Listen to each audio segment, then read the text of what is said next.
Society relies on a very convenient promise: put in the effort, grind through the pain, and eventually the universe will reward you. But that promise leaves out a crucial variable. Consider the psychological toll of outputting absolute maximum effort day after day, only to receive silence in return. For a young man named Rahul, that silence was a constant companion.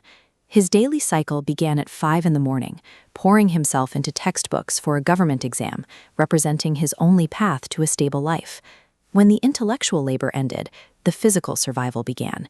He operated a street food cart to cover his basic expenses, pushing his body to the limit the moment his mind hit a wall. He was doing exactly what we are all told to do. He functioned as a tireless human engine, yet his relentless drive remained completely invisible to those around him. Rahul's daily life had become a dangerous, real-time experiment, testing exactly how long human endurance can function without a single drop of validation. The home environment often functions as the first layer of emotional erosion. For Rahul, a place of refuge had morphed into a source of constant pressure. We trace the upward trajectory of his siblings securing stable jobs, a stark contrast to Rahul's flatlined timeline. This static position invited friction. Sharp data markers drop onto his timeline as his mother questions his timeline, and his father openly doubts his progress. These microaggressions successfully stripped away his foundational support, leaving him entirely isolated within his own household.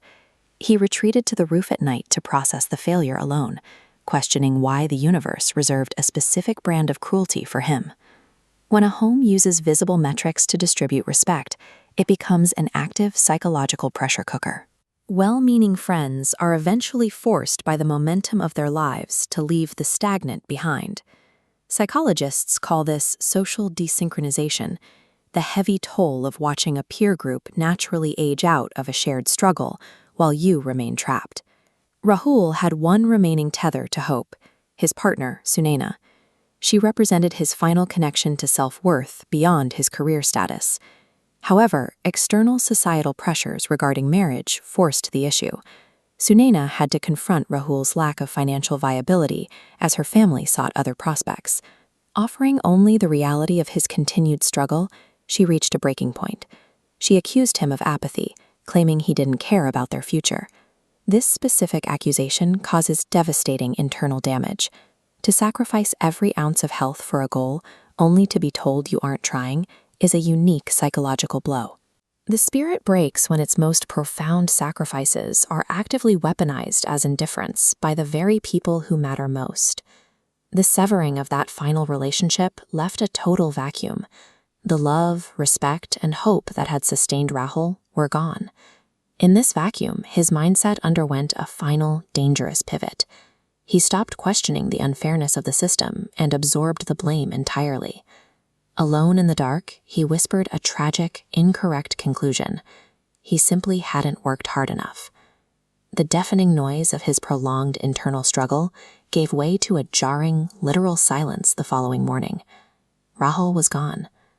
The irreversible nature of the tragedy forced his family to finally confront the catastrophic result of their relentless pressure.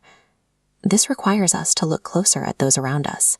We must learn to distinguish between a deficit of effort and a deficit of empathy in a person's environment.